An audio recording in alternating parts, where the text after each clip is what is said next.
Assalamualaikum warahmatullahi wabarakatuh, sahabat Motivators. Jumpa kembali di channel kebanggaan kita semua, Gunanto Motivators. Pada kali ini saya akan sharing sedikit tentang sebuah manajemen, ya, rumus sederhana sebuah manajemen, yaitu kita sebut saja manajemen es campur. Nah, sahabat, tentunya dari kita tidak mungkin ya tidak mengenal es campur, ya, mengenal, melihat, dan bahkan sudah merasakan itu. Nah, es campur itu, ya, bagi para pecinta kuliner dibuat dari perpaduan aneka buah-buahan dan bahan-bahan lainnya, ya. Buah-buahan terbaik dipilih yang punya cita rasa yang khas, bau yang khas, tingkat kemanisan yang khas, dicampur jadi satu dalam satu mangkok. Kemudian juga masih ada tambahan-tambahan bumbu dan bahan lainnya. Sebut saja buah yang sering dipakai oleh para pedagang, para penjual es campur itu, misalnya yang khas buah nangka, sirsak, kemudian juga ada kelapa muda, kemudian selasih, kemudian cendol, ya, kemudian beberapa bahan-bahan lain lah begitu, ya.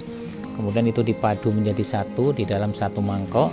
Kemudian oleh si pembuat masih ditambah lagi dengan bahan-bahan penyedap lainnya. Rasa manisnya selain sudah dari buah itu sendiri, ditambahkan susu kental manis, ya. Kemudian gulanya juga menggunakan gula pilihan, bukan gula rafinasi tapi gula aren atau gula Jawa, yang memang gula Jawa atau gula aren itu khas dan menyehatkan kalau dikonsumsi. Kemudian diracik menjadi satu dengan penampilan yang luar biasa, sehingga es campur itu yang dalam semangkok itu rasanya sangat nikmat. Dan kenikmatan rasa es campur itu semakin menguat manakala cuacanya, iklimnya mendukung. Biasanya cuaca panas atau musim kemarau, para penjual es campur keliling atau dia stay di satu tempat menjadi minuman tambahan begitu, akan semakin menambah sensasi rasa es campur itu. Nah, ini menarik pemirsa. Nah, kenapa menarik pemirsa? Es campur itu dibuat dari aneka buah pilihan yang punya keunggulan tersendiri, ya. Kemudian dipadu menjadi satu, kemudian rasanya menjadi satu, kuahnya juga sudah menjadi satu. Jadi aneka rasa khas buah itu sudah tidak lagi mencerminkan buah itu secara parsial, tapi sudah kolaborasi, sudah bergabung dengan buah-buah yang lain, sehingga pada saat si pembeli menikmati satu sendok kuahnya saja, itu sudah tidak bisa membedakan ini yang mendominasi buah apa, ini rasa apa yang paling dikenal. Demikian pula pada saat menyendok buahnya itu, ya, potongan buah menjadi satu. Pada saat digigit di mulut, aneka buah tadi sudah menyatu, ya, sudah menyatu karena kuahnya juga menyatu, maka buahnya juga menyatu. Nah, ini menarik kita kaji nanti, bahwa di dalam es campur itu terkandung makna manajemen yang luar biasa. Nah, apa yang bisa kita petik dari es campur nih sahabat? Pertama adalah bayangkan di dalam es campur itu, semangkok es campur itu adalah lembaga kita, kantor kita, perusahaan kita. Kemudian kita adalah potongan-potongan kecil dari buah-buah terbaik itu.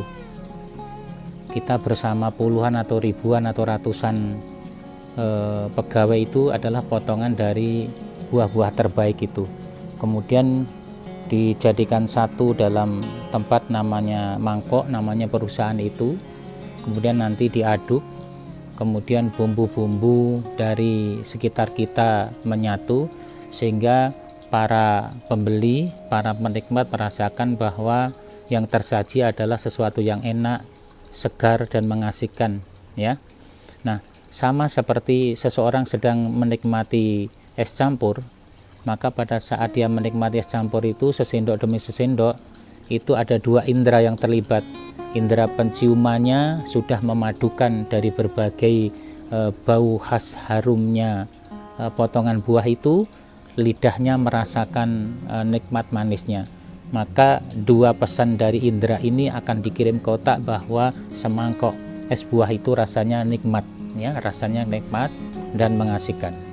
Nah, kalau kita sebagai seorang pegawai yang baik, kemudian di dalam diri kita memiliki kelebihan-kelebihan yang kita sadari bahwa kelebihan itu juga berasal dari diri kita, anugerah dari Allah SWT, dari Tuhan Yang Maha Kuasa. Kemudian kita bekerja dengan baik dengan kelebihan kita itu.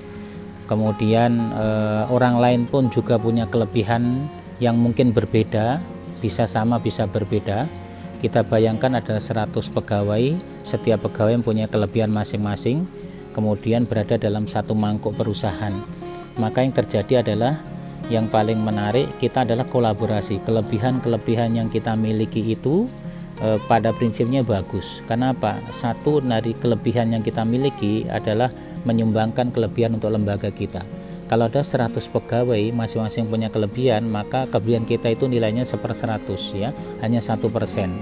Maka ada manajemen terbaik bagi diri kita. Jangan sampai yang 1% milik kita ini ingin menguasai, jangan sampai 1% ini ingin mendominasi, bahwa kita adalah gabungan dari yang lain. Maka jiwa yang terbaik yang bisa kita lakukan adalah mulai sekarang mari kita ikhlas kelebihan kita yang ada dalam diri kita, kita sumbangkan ke perusahaan kita sumbangkan ke sekolah kita sumbangkan ke lembaga kita atau institusi kita di mana kita bekerja. Dan kita harus siap bahwa kelebihan yang kita sumbangkan itu adalah demi nama panjang perusahaan, nama panjang lembaga kita, nama panjang, nama abadi sekolah kita jauh lebih penting daripada kita. Ya, kita hanyalah bagian unsur-unsur kecil yang menyumbangkan nama panjang itu, nama besar itu, ya. Kita punya brand, kita punya merek, maka merek dan brand itu, ikon kita itu harus lebih lama umurnya, ya, supaya dikenal luas. Kita hanya nyumbang saja, maka akan menarik manakala di antara kita itu tidak perlu memikirkan diri kita, begitu ya. Kita jangan mengharapkan lembaga kita memberikan kita, ya, jangan mengharap sesuatu dari lembaga kepada kita, tapi berpikir bahwa apa yang akan kita sumbangkan kepada lembaga kita, ya. Semakin banyak pegawai dan orang-orang yang mampu berpikir seberapa banyak yang bisa disumbangkan lembaga, maka kontribusi yang 1% tadi akan naik dan akan bertambah, ya. Oke lah, satu hari ini kita akan menyumbang 1%, kemudian besok kita akan sumbangkan kelebihan dalam bentuk lain, jadi kita menyumbang persen lagi, kemudian akan ditambah terus setiap hari. Maka bisa kita bayangkan apabila seluruh yang ada di perusahaan, di instansi, di lembaga kita itulah kumpulan-kumpulan orang terbaik yang punya nilai-nilai kelebihan terbaik menjadi satu, maka akan dahsyat. Masyarakat yang menjadi konsumen kita, masyarakat sebagai pelanggan kita, masyarakat yang mencintai lembaga kita tidak akan lari kemana-mana. Dia akan terus mengulang dan dia akan betah menikmati apa yang kita sajikan.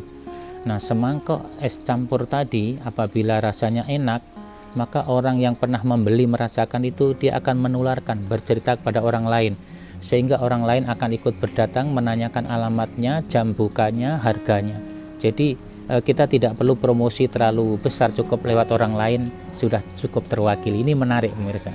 Nah, jadi bisa kita simpulkan di dalam semangkok es campur mengandung ilmu manajemen yang tinggi yang bisa kita lakukan, bisa kita perbaiki dari diri kita.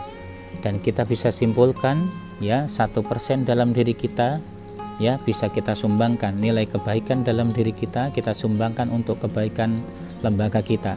Nama lembaga kita jauh lebih baik, harus lebih lama daripada nama kita.